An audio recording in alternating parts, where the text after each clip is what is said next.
and welcome to the Taking Care of Cancer podcast from the Clatterbridge Cancer Centre NHS Foundation Trust. And I'm Caroline Kenyon, and I'm delighted to welcome two guests to our studio in person, and also a special guest who's joining us online from America, Kevin Beckett. Hello, you're going to have to tell us where you are and a little bit about what you're doing there as well, because we're all going to be quite jealous. I'm actually in Barbados, which is in the Caribbean, and I'm head of oil and gas for a telco out here. So I have the misfortune to have to live in the Caribbean full time. Well, you haven't got much sympathy from us on that one, but thank you so much for joining us and making sure the time gap isn't an issue. So we're here today to talk about cancer care near the end of life, and we want to hear your particular story, Kevin. But before we start, I'm going to introduce Claire Cadwallader and Lorraine Soudani. And usually when we start a podcast episode, we ask people to introduce themselves. But today we've got a really special thing going on because Claire and Lorraine are twin sisters, which is unusual, doing different jobs at Clatterbridge. So I'm going to put you on the spot and ask Lorraine to introduce Claire and Claire to introduce Lorraine. Who would like to go first? There you go. So I'll go first. So this is Claire. Claire is my twin sister. And I've gone first because I'm the eldest, so which makes Claire the youngest. So I elbowed my way out first. But Claire's caught up with me and, elbowed her way back up that ladder. So Claire is followed a different career pathway to me. She finished school, university, and went travelling the world. She was an engineer and then thought, I quite like what Lorraine's doing. So 18 years ago, thought, I'll be a nurse too. So Claire headed off to do a nurse training and carried on her career at Clatterbridge, which is where she's now. Claire is a brilliant cook. She's an amazing cook. I'm not, but why do I need to be? Because Claire's a good cook and does all the cooking and the baking. So Christmas Day is always round at Claire's house. What else? What's Claire's title now? What's her job title? So Claire is a Macmillan Palliative Care Clinical Nurse Specialist. That was a very rounded description, Claire. So you're going to have to do the same now. So who do we have on my right? So we have Lorraine. Lorraine's my older sister, which I quite like. When we were younger, I used to really hate it. I used to make her stand in the garden. I remember Dad saying to me, why is she stood in the garden? I said, well, if she stands still for 2 minutes, I'll catch up.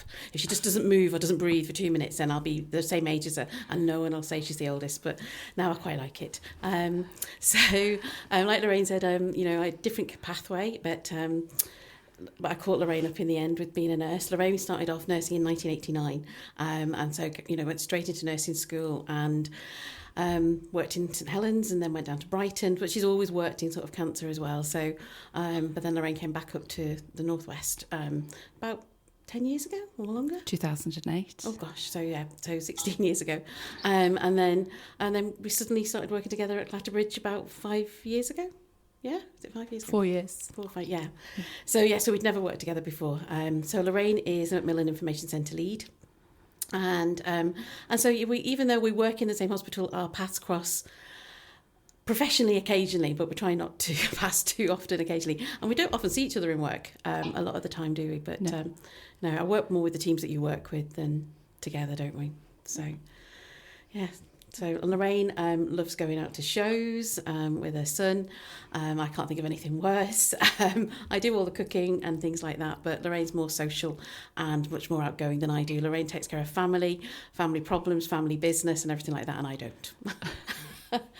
So there you are. You see insight into two key members of staff at Clatterbridge. So thank you both. That was wonderful. So much better than if I was introducing you. We're going to hear more about what you do and your role in supporting not just patients but also relatives like Kevin. And I think first, Kevin, we'd love to hear from you. You have had a roller coaster of an experience, haven't you, with your beloved wife Sandra, who sadly passed away last May. Yeah. Is that right? And that was breast cancer, wasn't it? You can start off just by telling us about Sandra. What was she like? Sandra, whirlwind. She was first and foremost, she was an educator. So she was a headmistress And then after a diagnosis when it came back, it metastasized in 2016. She went from being a headmistress to a lecturer in Liverpool Hope University. So she basically taught the teachers how to become teachers, and ran their professional development courses for them. So she was, first and foremost, she was an educator, and a brilliant mum and a superb wife, who, she was a special individual and had a great relationship with the teams in Clatterbridge, who were superb from start to finish, right the way through our journey. And she was busy running a girls' boarding school, I think, wasn't she, when she was first diagnosed? And she went through surgery and chemotherapy. Yeah, so she got diagnosed in 2006 in Royal Berks, and we managed to find a Scouser surgeon, Brendan Smith. So unfortunately, he supported Man United, but he was still a Scouser, which is great. And then she went through bilateral mastectomy, oophorectomy, axial node clearance, the whole 9 yards, and everything was okay until 2015, 16 when it came back. She was senior mistress in Downhouse School in Berkshire, you might have heard of, which was the one that Kate Middleton was at before she moved to Marlborough. She got bullied there apparently, but yeah, Sandra was senior mistress there slightly after those days. But and then we moved up to North Yorkshire then, where she was headmistress of Queen Mary's boarding school, and she loved it up there. She had 300 girls from age 4 to 18 who she used to look after, whether it be splashing through the river or on the back of a horse or doing all the academia involved. And there came a point where she took a job in Abu Dhabi running a science school for Emiratis girls, you told me, and you were running a business in the UK, and then her cancer came back, which must have been absolutely devastating.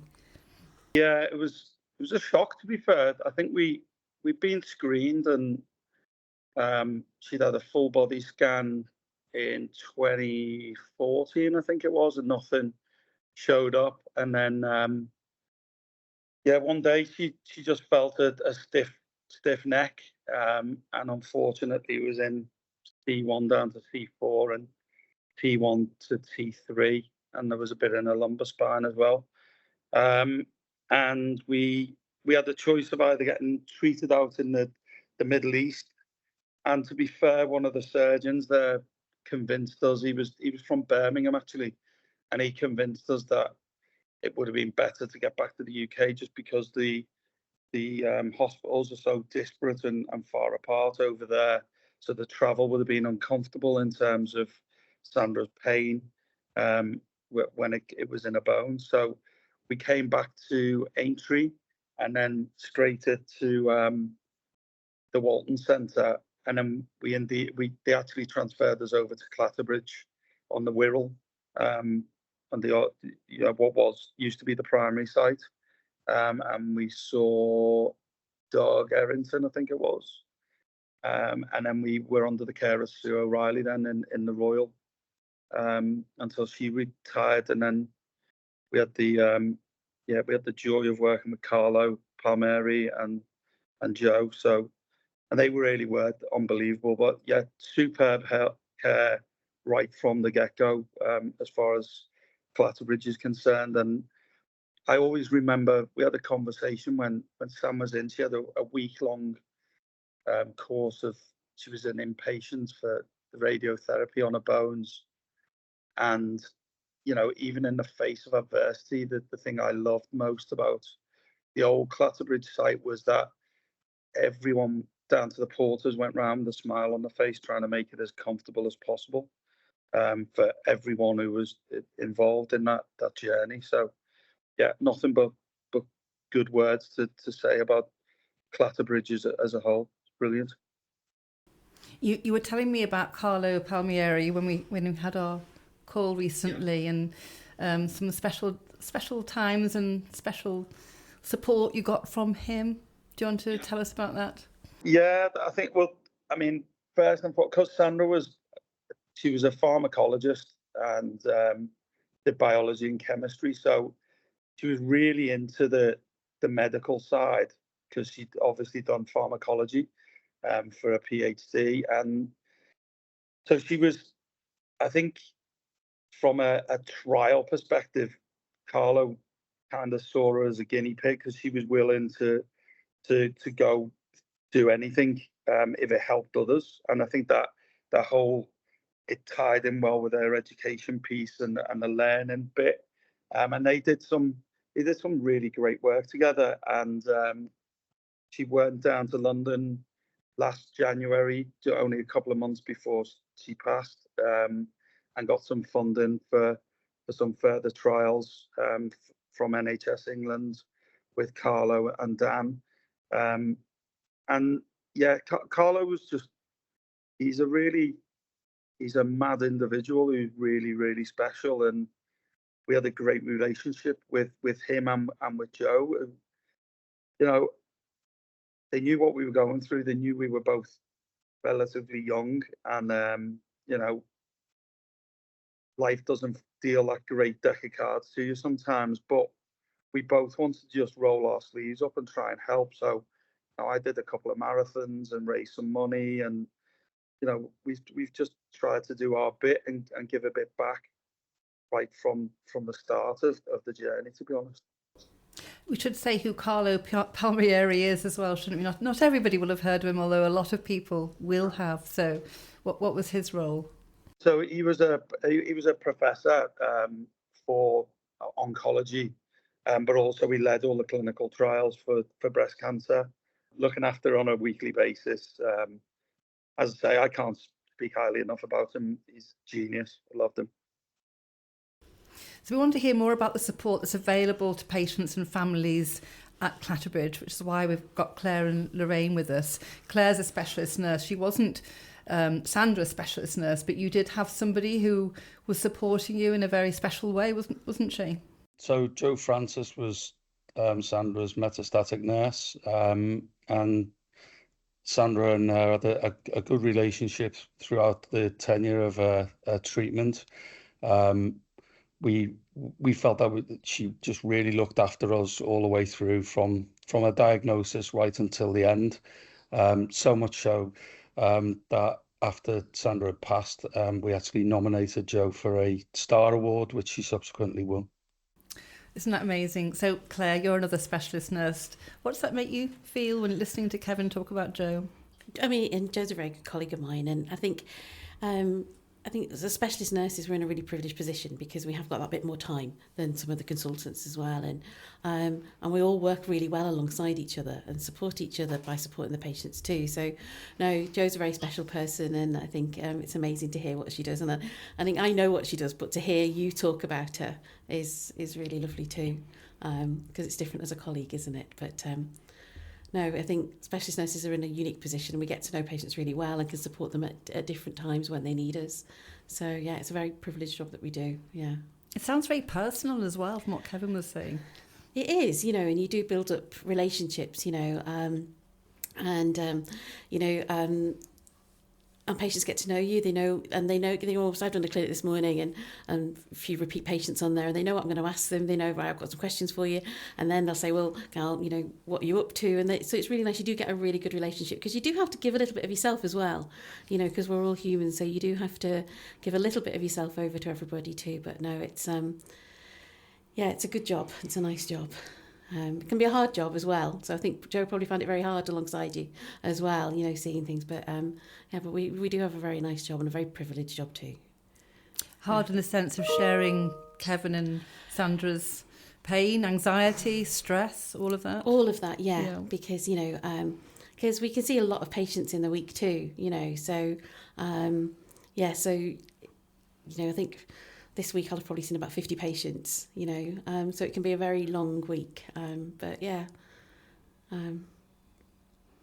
obviously some relationships are particularly special. Yes, they are, yeah, they are. And like some patients need need you sometimes and they might not at others, and people dip in and out and see you too. So, and it's really good that people access support at the time that they're ready to access support. That's really good. It's making sure that people know what's available, and come and find you when they do want it. You know, you try not to invade people's lives as well. So, because they have to go away and get on with their lives too, and but it's just making sure that they know that you're there and what's available. Yeah. Kevin, you've told me about your family and the support and the fantastic way they were there for you throughout. And so I don't think you went to Lorraine, for instance, for support. But Lorraine, you do provide this, your team provide an amazing support to patients and families who need it. So can you tell us about that? If Kevin had gone to you, what would he have experienced? I think Kevin talks about we, which I think is lovely. And so as a drop-in centre, so we support anybody. It can be our healthcare staff, patients, relatives, carers, friends, anybody that needs that help or support. They can just drop into us, and we've got the time. Like Claire said, I think we're in an even more unique position or fortunate position with our time, because we have got time to spend with people. We don't have appointments, so we're not constrained by that time limit. And sometimes it's hard to get people to talk about we, because they want to talk about the patient, and they want the patient to come in and talk about themselves and their partner or their loved one, their carer.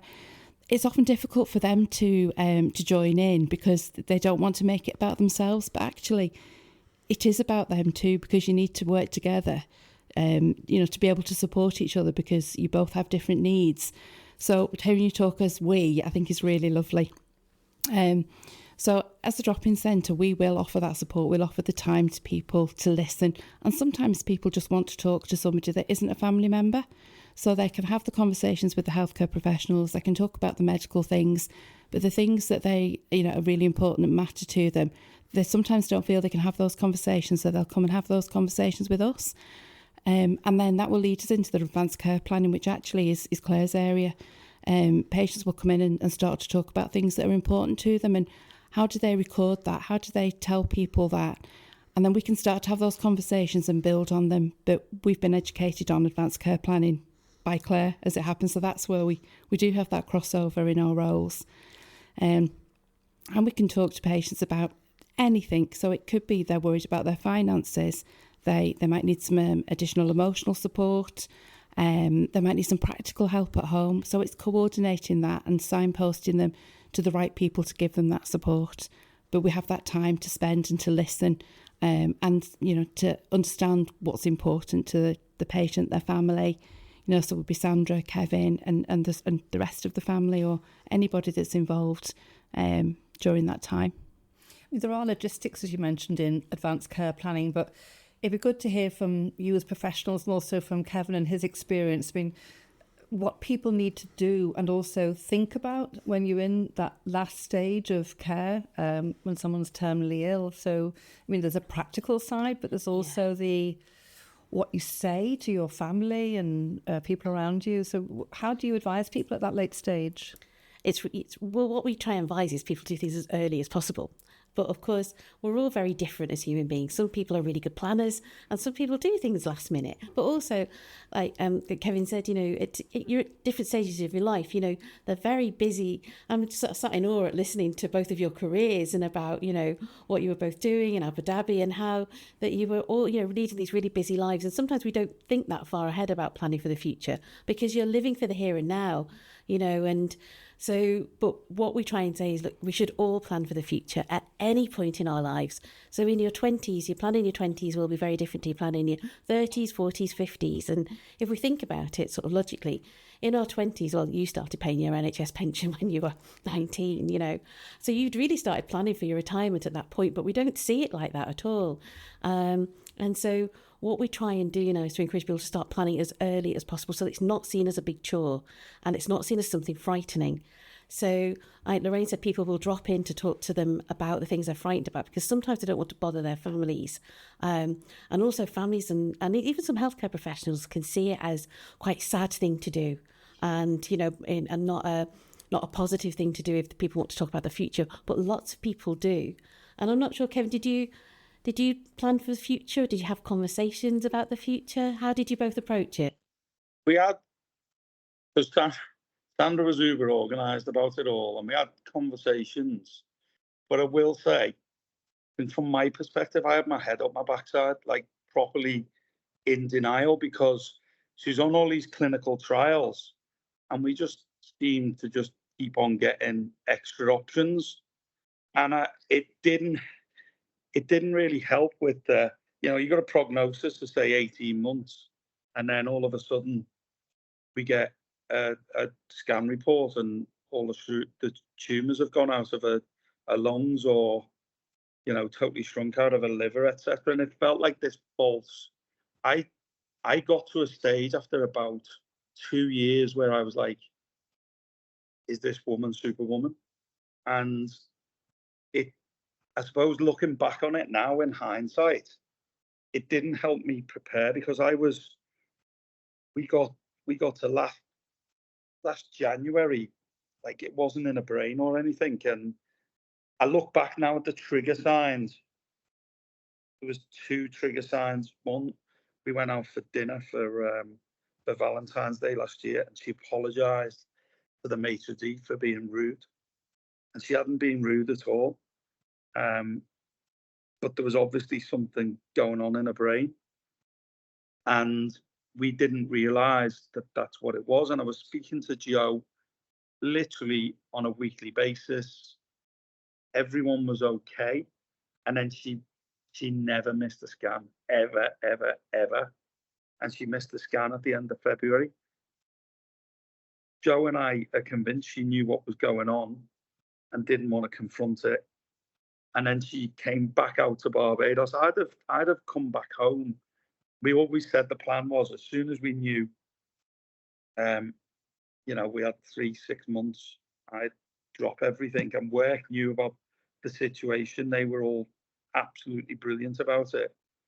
But she just loved coming out here and sitting on a sun lounger and in a nice, looking at the beach and stuff. And she just kept it to herself. And they were the telltime things that I didn't pick up on. So did we plan? She did, definitely, because I found all the lists afterwards on the computer. Yeah. But we didn't. We kind of discussed the funeral twice. That was it. But we knew it. Me and the kids knew it inside out. So we knew what we had to do. We knew what the drill was for that. But yeah, as I say, I think I was in denial. If I'm being brutally honest. And that's absolutely fine too, because when you're in the middle of everything and all the treatments and things, that's what happens, isn't it? You're just concentrating on that next scan. And I think you said to patients sometimes it's really hard to live, isn't it? Sometimes with all that going on. I've heard you say that about planning. It can be a really hard thing to do. But it sounds like it's incredible that she put lists on the computer for you. So she knew you all. She knew exactly what was going on. And this is what we say to people. We don't make advanced care plans for people. We can advise people about what to do and how to write things down. But these are really personal plans, and nobody knows their family better than the person in it. So she'd done it all in her own way, hadn't she? But then she also knew that actually she didn't want to upset you either or worry you if she's, and so she knew so she was, yes, she was taking care of you, wasn't she, right to the last minute. She was being a control freak, which is what she spent her life doing. And you don't change. It doesn't change. If anything, what we say sort of towards the end of life, those traits that we all have, people think, oh, somebody might get sort of, maybe not as organised or maybe not as bossy or, calm or whatever. They don't, they heighten, they actually get worse, and good on people as well. I think, personalities shine more, I think, at that point. So, and like I said, everybody has their own way of doing things. So she clearly knew what was going on, but again, she did it her own way, and that's what everybody should do. And that's advanced care planning, isn't it? It's about, Claire always talks about, she asks the patients, and she's taught us to say, what matters to you? So it's not about what's important to us or about what we think might be important to the person in front of us. It's about what matters to them. And how they communicate that to people is going to be different for everybody. So sometimes people think I've got to sit down with a pen and paper and write my will about my finances. But actually it's so much more than that. That might be what matters to them, but it's about all the other things that that they want people to know. What about how you share bad news? You know, when you knew Kevin, or when Sandra knew, you know, whoever was first to know, how do you share that bad news? And is there any kind of right way to do it? I mean, how did it happen for you? I think first and foremost, the quickest thing I learned was it was Sandra's news. It wasn't my news. It wasn't my position to be telling people. But I'd always go and tell people with her. I'd never say my parents or whatever. Sam wanted to speak to them, the kids, obviously her mum and dad and stuff. But yeah, I quickly cottoned onto that she wanted to control the narrative of, and also not getting carried away with stuff, right? So just because we had a clear scan, it didn't mean we had to get the champagne out, etc., etc. So we just needed to, I just needed to follow her lead, basically. And with the kids, it was very much just containing the emotion as much as anything, especially in those, those early days of the metastatic stuff when it's all doom and gloom and they're telling us 18 months and we weren't in the process and we didn't know how Sam's body would react to the drugs, etc., etc. We just had to be really careful with them, and I just followed Sandra's lead as much as possible on that. Okay. So there's no right or wrong, really. Absolutely not. And it's about following the person's lead, because lots of people just don't want to be defined by a diagnosis of anything. They want people to remember, actually, I am a wife, I am a mum, and this is my job, and this is my friends, and this is what I do. And so they don't want people to look at them in a different way either, or to look at or feel sorry for them or be unwell. And is that how Sandra was? She just wanted to be herself and carry on and do the things that she loved. Yeah, and then there'd be times just the two of us where, I think I saw her break down twice. That was it. She was a machine. But I knew the way she was reacting to stuff. Of course, she was worried, but she'd never let that mask down. Even with me, it'd be, you knew there was something wrong with it, etc., in terms of from an emotional perspective. But she very, very, very rarely let that mask down, because she wanted to be an example to her kids. She wanted to not have me worrying overtly. And I remember when she was literally a matter of days before she slipped out of consciousness at the end, she just looked at me and went, "Do not start crying all the time. Keep it together for the kids." And I was like, okay. And I'm blubbing. But that's just the way she was. She was very private, and she was just, it was her journey, and it was how she wanted to do it. I wish I'd met her. Yeah. There's even more to think about when the patient is a child or a young person, and we're going to break off now for a minute just to hear about the support given to young people living with incurable cancer from Laura Elder, who's teenage and young adult lead nurse. Laura, tell us what the difference is when you're treating teenagers and young adults. Mm-hmm. So we look after young people who are aged between 16 and 24, and that age group is an age group that's undergoing a transitional time of life, growing into young adults, and they are often sort of the oldest in paediatric services and the youngest of adult services. So they're in that sort of transitional time of development and that transitional time of healthcare. So for that reason, we provide additional support and services to make sure that people get the right treatment and care at that time of life. How different is it, the kind of service that a young person and their family will get compared to adults? So the service that they get, I suppose, is the same as what they would get within adult services, but with sort of a supplementary teenage and young adult package on top of that. And much of our support is in terms of, I suppose, psychosocial support, in supporting people to develop into young adults and not be held back by a cancer diagnosis or cancer treatment as much as possible. How different is your service from adults, from treating adults, when it comes to the end of life and nearing, and also dealing with bereavement? What extra support can you give?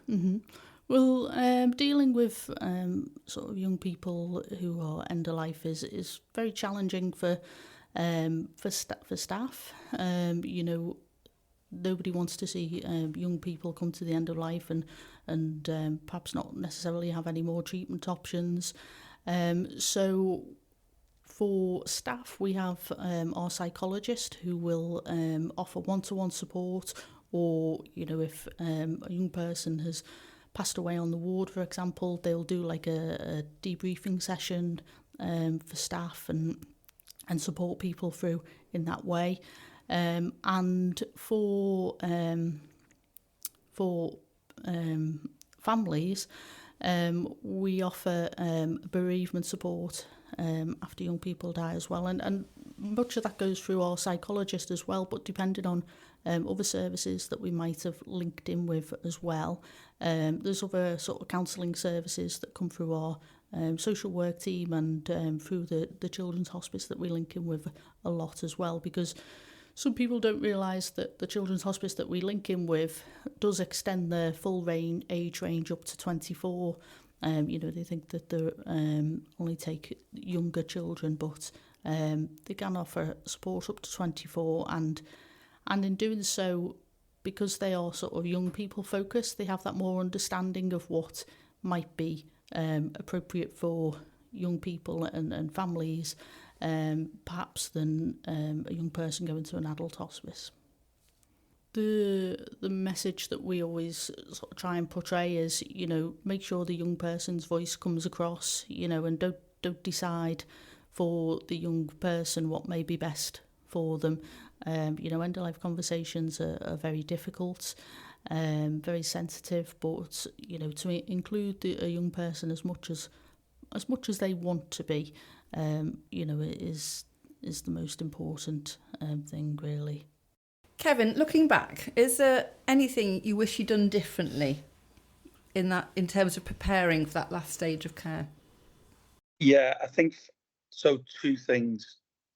We did the best in terms of our prime objective was get the mortgage paid off.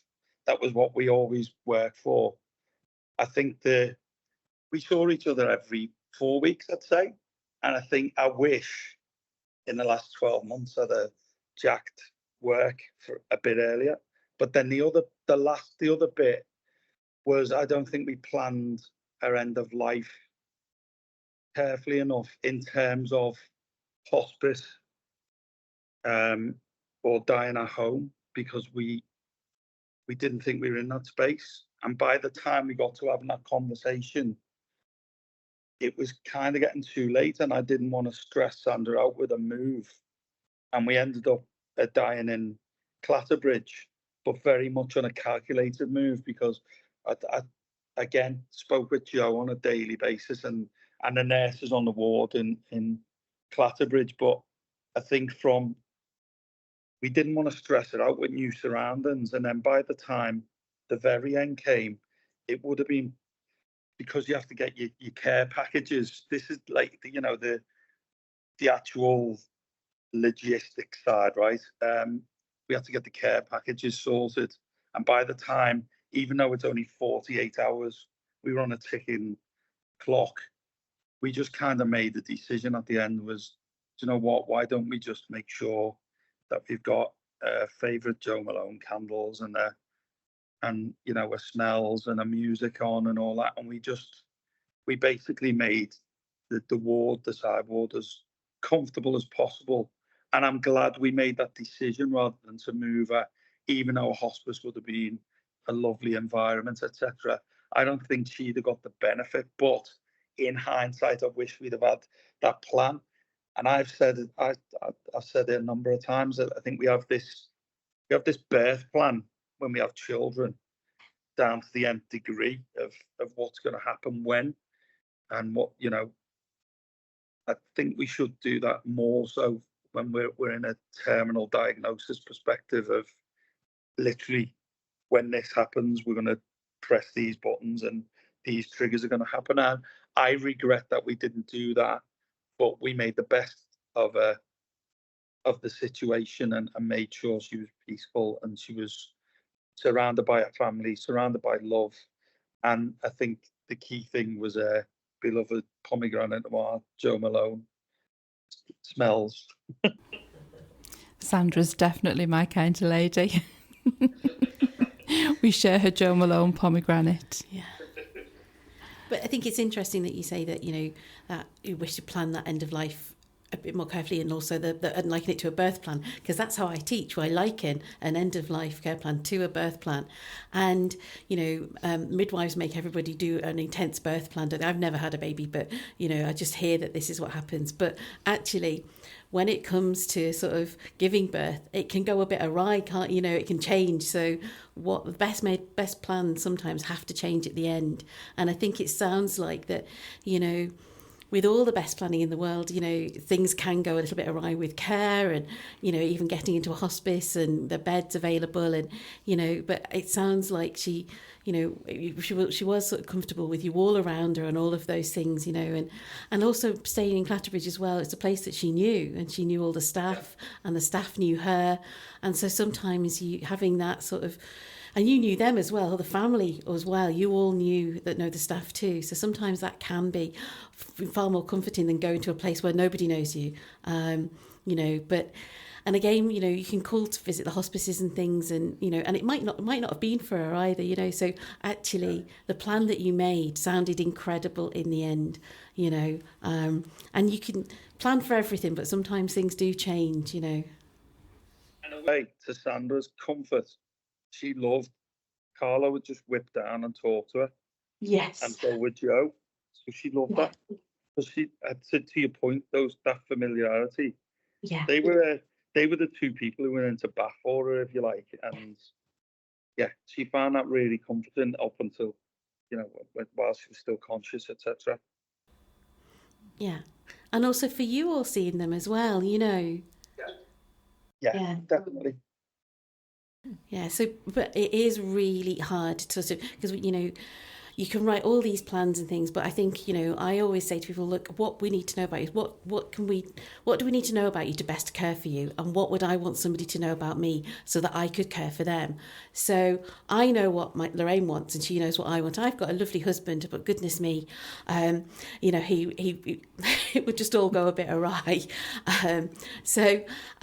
You know, and so if you need somebody that knows you, so that, you know, having the candles, having the family there and making things as homely as possible is hugely important. You know, I'd want champagne mouthwashes and a window open and all kinds going through, and we're all so different in what we want. And as long, you know, and so she had a family with her and that knew everything about her, and that isn't to be underestimated at all. You know, so it was incredible to hear that what you did with, you know, for her, together. There's a lot of support at this stage, isn't there, out there for patients and families if they need it. Yeah. And Lorraine, I know that you give support, but also you signpost patients and families to lots of organisations. There are probably too many to mention here. We will put some links in the podcast notes, but are there any in particular that you would highlight? It depends on what the need is for the patient. So some people want one-to-one support, some people want group support, some people want face-to-face, some people online. So it's asking what the person needs at that time, what support they have around them. Do they want somebody to go with them? Is it something they want to do on their own? So we'd see what the person we're talking to wants, how it, you know, the signposting, how it's going to help them. And then there are lots of organisations out there. There's Macmillan, there's Cruise, and there's the Good Grief Trust. So there are lots of organisations, depending on what the best support is for the person that needs it. Okay, thank you. Unless there's anything else you'd like to add at this point, I'm going to ask you for a final word, which means, do you have a particular message? This is what we ask our guests at the end of every episode. To listeners who were in Kevin's position a year ago, you know, what would be a message, advice, encouragement? I don't know, some things that you might say to people like you a year ago, Kevin. I think from my perspective, it's obviously there's the personal journey with your family, etc. But just don't underestimate the absolute 1,000,000% of care that goes on. And honestly, I cannot. That hospital is unbelievable, and I will keep on fundraising for it. I'm setting up a foundation as we speak. We've raised some money in Bermuda from the charity golf day in January, which will be coming through to the foundation. And that place is so special and incredible, to be honest.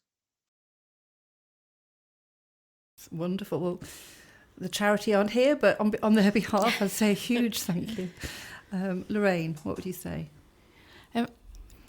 For people to communicate with them, with their families, to communicate with us, to come and talk to us. We're here to listen to people, and listening is really important. And there's no question that we have never been asked before.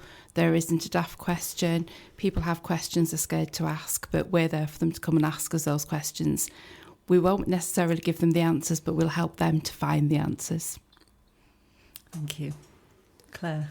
And sort of similarly, communicate with your families. Conversations are hard, but we have hard conversations every day of the week, and we kind of don't recognise that. And plan. Tell people what you want and what you don't want. Just you don't have to write it all down, but just as long as you've communicated it, and neither do it in a walk or a coffee shop, or not. You don't have to do it in a formal way over a glass of wine or whatever way you would do it. But communicate with people about what you want and what you don't want, and just and make sure that other people communicate that to healthcare professionals, so that we know early. And then when you do that, you get the best care. And I've got one story. Can I tell you one story? Why not? I just feel the best care that we ever gave a lady in the cancer centre was through COVID, when she had to come in without a family, and this lady couldn't speak, and she was in with us for 6 weeks. So what her daughter did was she wrote an A3 piece of paper, and she just titled it "My Mum." And on the top of it, she told us the most amazing things about how to care for her mum. And actually the opposite of how we would have cared for her in hospital. So things about her diet, things about the radio that she liked on at night and in the morning, the television programmes that she must watch, how she liked to sleep, and where the teddy bear needed to be, and what clothes she liked. And it was the simplest plan on the wall. And then she told us a little bit about her mum's life and her family. And we pinned that on the wall, and every healthcare professional that went into that room read it, and this lady got the most incredible care. And I think that if all of us had an A3 piece of paper and did that in our heads for ourselves, wherever we went, we could pass that on and we would get amazing care, because that's a really personal thing. So for me, write everything down, tell people what you want, and you'll get good care. Fantastic tip. Thank you, Claire. Thank you so much, Claire Cadwallader, Lorraine Soudani, and most of all you, Kevin Beckett, joining us from Barbados. Thank you so much for joining us and sharing your story so soon, really, after you losing your beloved Sandra. So really appreciate that, and thank you. Thank you all. Thank you.